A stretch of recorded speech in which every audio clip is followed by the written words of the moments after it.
Au nom du Père et du Fils et du Saint-Esprit, ainsi soit-il.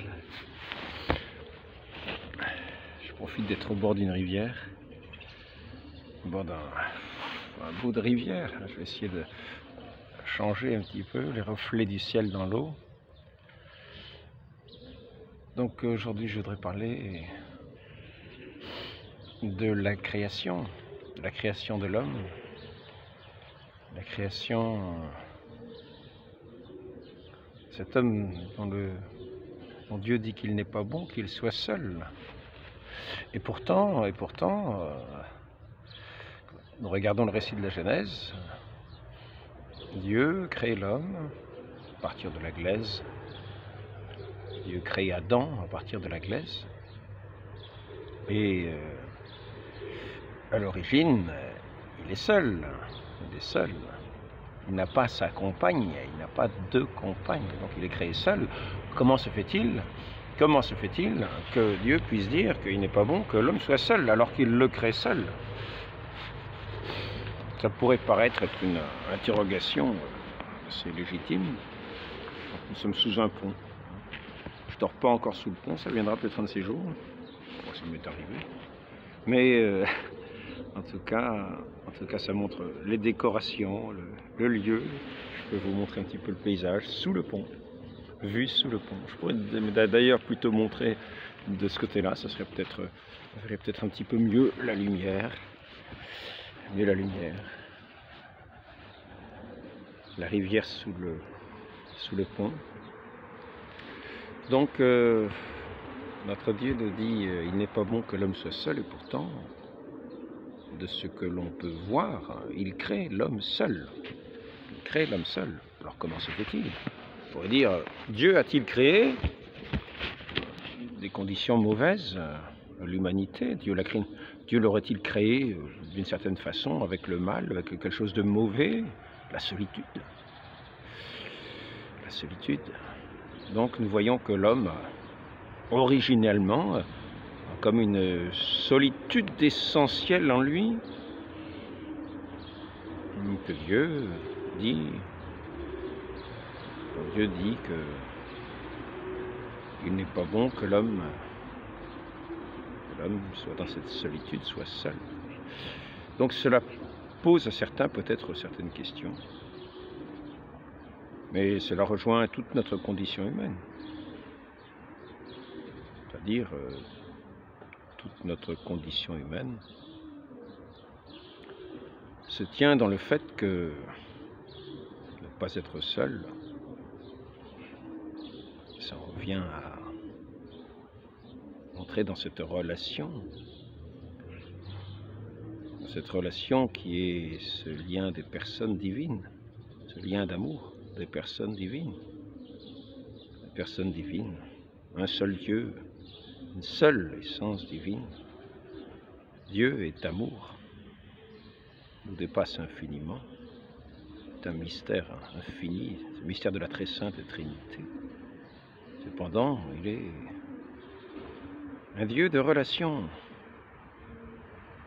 du Père au Fils, le Père qui engendre éternellement le Fils. Cette relation du Fils et du Père qui est cet amour, d'esprit d'amour, cet esprit de sainteté. Dieu est pur esprit, Père, Fils et Saint-Esprit. Et sommes-nous créés comme des êtres de relation, puisqu'il est dit qu'il n'est pas bon que l'homme soit seul.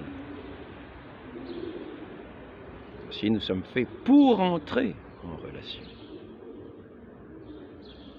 La relation n'est pas quelque chose d'automatique. Nous entrons dans ce qui s'appelle ce royaume de Dieu, c'est-à-dire cette vie propre à Dieu. Nous obéissons à notre Dieu en participant d'une certaine manière à ce qu'il est, c'est-à-dire en entrant dans une relation d'amour. Donc là, j'ai tout dit. Car lorsqu'il est dit qu'il n'est pas bon que l'homme soit seul, Cela veut dire que nous devons entrer dans cette relation d'amour. Il ne s'agit pas simplement d'une solitude parce qu'il n'y aurait pas Ève. Il pourrait y avoir 100 000 Èves à côté d'Adam, et Adam pourrait se retrouver dans cette solitude, dans une accumulation d'humanité qui se juxtaposerait l'une à côté de l'autre, chacun dans sa solitude profonde, comme il arrive que nous voyons dans les villes. Un chanteur disait « Dans les villes, une grande solitude ». Et oui, dans les villes, dans ces villes où sont pourtant concentrées des foules de personnes vivant quelquefois les uns à côté des autres, dans des appartements, dans la solitude. Et pourtant, Dieu donne l'occasion d'entrer dans cette relation qui accomplit notre humanité, cette relation d'amour des uns avec les autres, en nous côtoyant, avec ce regard bienveillant, ce regard plein d'attention, tourné vers le prochain, ayant au cœur cet amour, ayant au cœur cette vie que Dieu nous donne pour la communiquer, pour entrer dans cette communication. Il nous communique sa vie afin que nous puissions, par notre volonté, la répandre, croisser, multiplier. Répandez ce règne de l'amour. Répandez ce règne de l'amour. Ne répandez pas ce chaos, ce règne chaotique de la solitude, de la haine, du mépris, de l'oubli, de l'isolement, de l'idolâtrie du monde.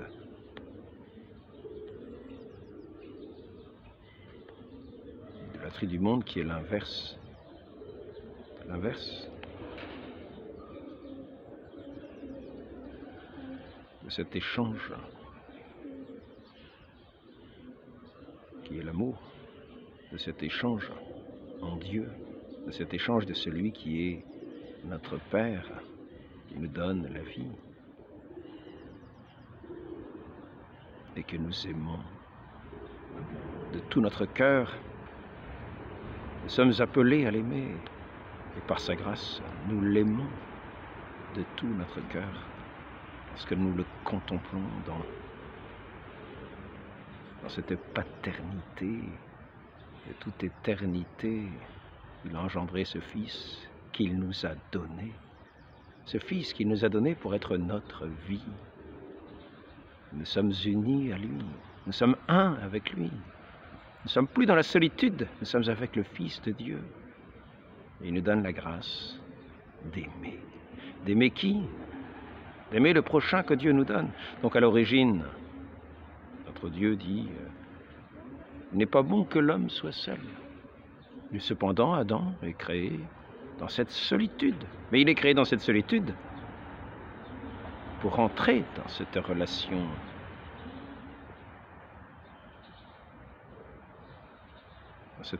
d'amour, dans cette relation, dans cette dignité dans laquelle Dieu nous a créés à son image, pour être à sa ressemblance, c'est-à-dire non seulement dans la disposition de pouvoir aimer,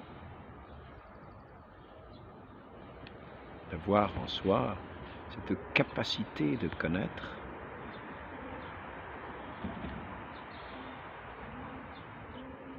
d'aimer, de servir. Ainsi qu'il est dit, sujet, pourquoi sommes-nous créés? Pour connaître Dieu, l'aimer, le servir en ce monde et être un jour sauvé dans l'autre. Donc l'aimer, le connaître, l'aimer. Car si nous ne le connaissons pas, nous ne pouvons pas l'aimer. Mais pour le connaître, il faut non pas le mépriser, mais tourner vers lui notre regard, le considérer avec bienveillance, ce moment-là, nous entrons dans cette connaissance qui nous donnera de l'aimer, car la connaissance nous entraîne à l'amour, car la connaissance véritable, c'est la connaissance de notre Dieu qui est amour, et qui nous a créés à son image, dans cet esprit d'amour. Il nous a donné cette capacité d'aimer, non pas d'être seul, mais d'aimer le prochain. Aussi Adam, avant de trouver le prochain à aimer, dans cette dignité de l'humanité à l'image de Dieu, a d'abord voulu trouver une aide parmi tous les animaux des champs et tous les animaux qu'il a fait passer devant lui. Et Adam devait trouver un nom pour chacun de ces animaux, ces êtres animés, ces êtres qui ont une âme, non pas éternelle. Ces animaux n'ont pas une âme immortelle, ainsi que celle de l'homme, qui est créé pour entrer dans cet amour éternel.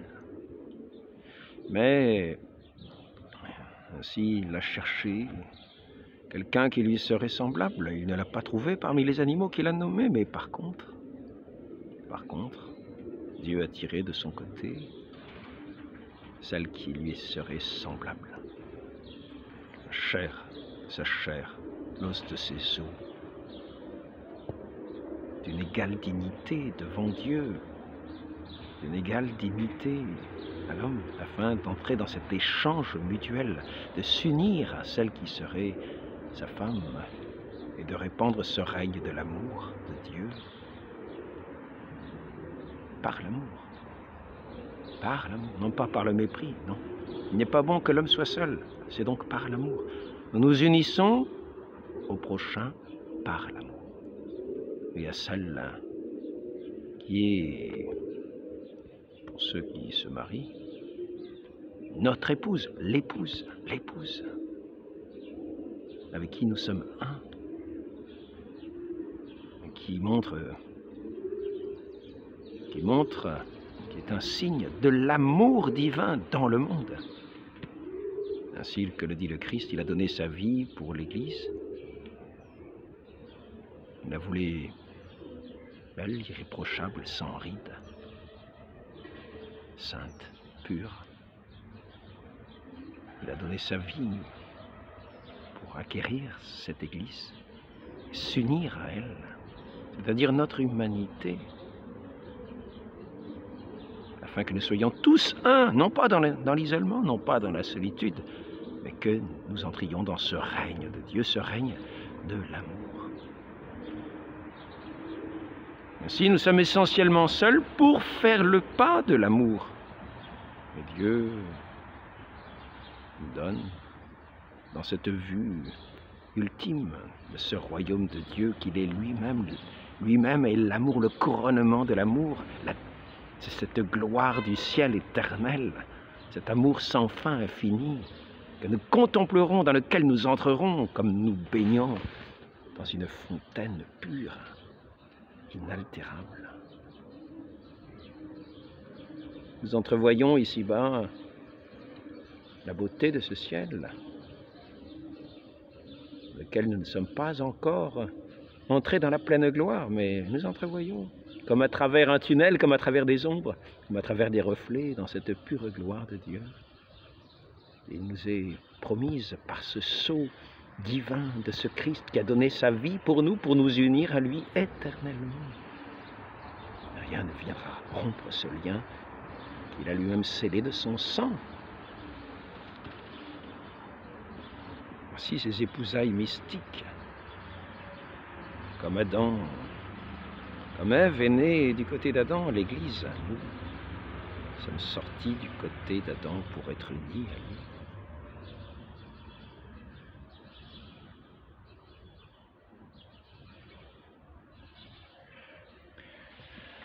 Il n'est pas bon que l'homme soit seul. Ainsi, Adam est créé radicalement seul devant son Dieu, radicalement seul. dans cette création, mais dans cette fin d'aimer.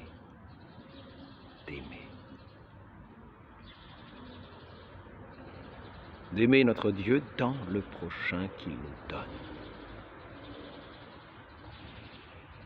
De magnifier cet amour. Et Dieu lui-même, dans le sceau de ses alliances, en particulier entre l'homme et la femme, qui va manifester dans cette union parfaite, dans cette union intime, dans cette union sans faille, dans cette fidélité. Il faut demander cette grâce, que cet amour est fort plus que la mort, c'est-à-dire que tout ce qui pourrait s'y opposer ne peut briser ce lien de l'amour, pourvu que nous fassions ce pas pour ne pas être dans cette solitude et pour entrer dans cette relation avec l'autre, afin de ne pas être dans la solitude, cette relation dont le seul lien est l'amour. Cet amour plus fort que la mort, plus fort que tous les obstacles.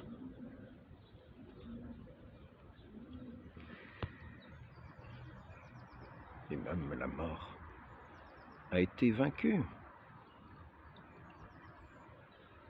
par ce Christ qui a donné sa vie par amour pour son Père, pour témoigner de son unité au Père, de son lien au Père, de son obéissance, c'est-à-dire de son écoute au Père, de son unité de volonté au Père, qui manifeste la gloire du Père ici-bas, dans sa lumière, devant les hommes, pour être la lumière des hommes, et aussi son amour pour les hommes pour lesquels il est mort. Cet amour plus fort que la mort a triomphé de la mort dans le tombeau du Christ qui est ressuscité, qui est sorti vivant du tombeau. Le monde, la chair, le monde, Satan l'avait enfermé. Le Christ s'est endormi dans l'amour. Et l'amour a triomphé du monde. L'amour triomphe du monde, quels que soient les obstacles. Ainsi, n'ayons crainte. Si nous avons des difficultés, remettons-nous à celui qui nous donne toute grâce, et nous aurons toujours cette grâce d'aimer. Il n'est pas bon que l'homme soit seul. Ainsi, Dieu a donné à l'homme une aide semblable à lui-même, sa femme. Mais il donne cet ordre de croître et de multiplier. Ainsi, ce n'est pas simplement croître dans la quantité d'humanité, mais croître dans ce lien, non seulement de ces êtres nouveau-nés, mais dans cet amour qui va habiter ce cœur de chacun.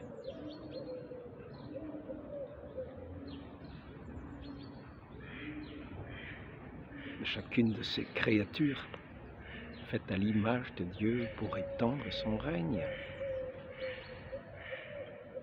pour faire tous un.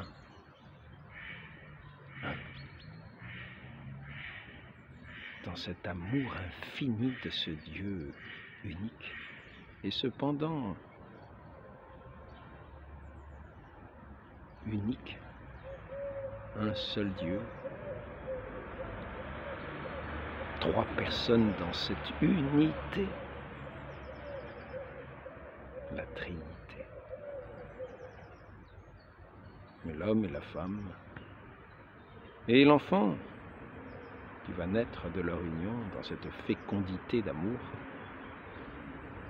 sera l'image de cette Trinité, ici-bas. Ce règne de Dieu est tout proche. Il n'est pas bon que l'homme soit seul. Nous sommes créés dans la disposition d'aimer. Il ne s'agit pas d'être créés dans la disposition d'aimer. Il Si nous avons la disposition d'aimer, et si nous n'aimons pas, nous sommes en état de péché. Nous manquons le but. Nous manquons notre vie. Nous renions notre Dieu.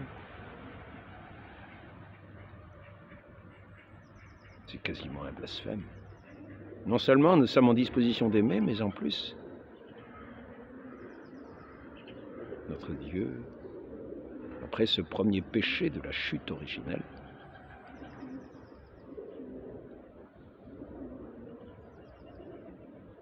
nous a fait le don de sa vie, nous a fait le don de sa vie pour que nous soyons capables et qu'unis à lui, nous aimions en vérité.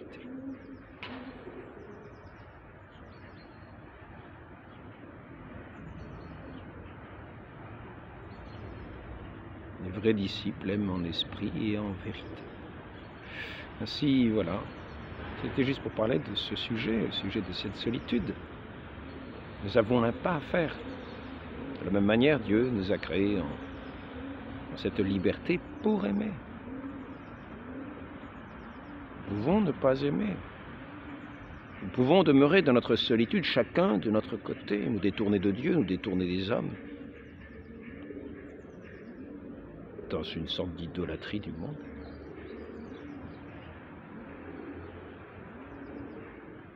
Séduit par Satan,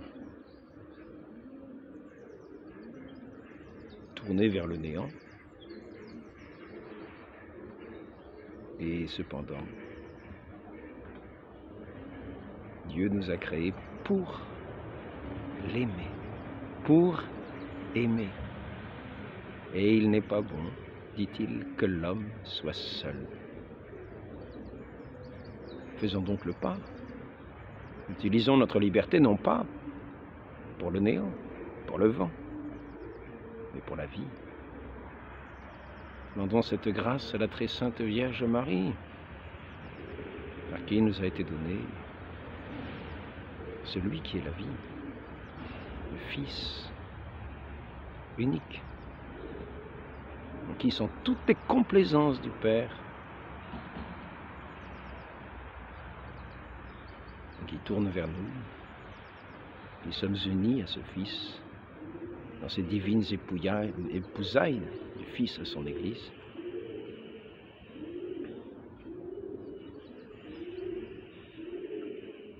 Qui nous contemple avec faveur lorsque nous sommes unis à son Fils, c'est-à-dire aussi au prochain, pour l'amour de lui. Nous le préférons à tout. Nous sommes capables de renoncer à tout, d'entrer dans cette solitude pour l'amour du Christ. Renoncer jusqu'à nous-mêmes, nous dit-il. Celui qui ne renonce pas à ses parents, sa femme, ses enfants,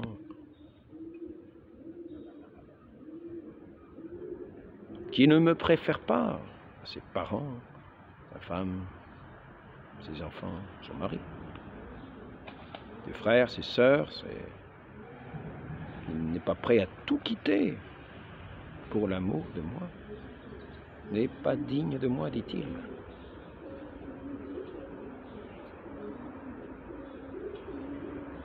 Car nous aimons notre prochain par cet unique amour de notre Dieu. Mais si nous tombons dans l'idolâtrie du monde, les passions désordonnées, à ce moment-là, nous ne sommes plus dans ce mouvement véritable de l'amour. Nous n'aimons ni Dieu, ni le prochain véritablement.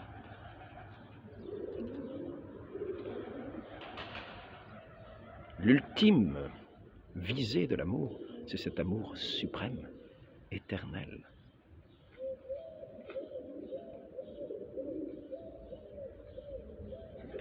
Qui est déjà présent lorsque nous aimons le prochain. Celui avec qui nous ne sommes plus seuls quand nous l'aimons. Je vais arrêter là, pour ne pas que ce soit trop long. Demandons cette grâce à la très sainte Vierge Marie d'entrer dans ce royaume de son Fils, le royaume qui veut toujours étendre ce règne de paix, de concorde, d'union, union des cœurs, non pas de querelle, de savoir renoncer jusqu'à soi-même, est-il dit. Renoncer jusqu'à soi-même pour entrer dans cet amour de Dieu qui veut se répandre dans tous les cœurs. Demandons cette grâce à la très sainte Vierge Marie, Marie conçue sans péché. Priez pour nous qui avons recours à vous, ainsi soit-il.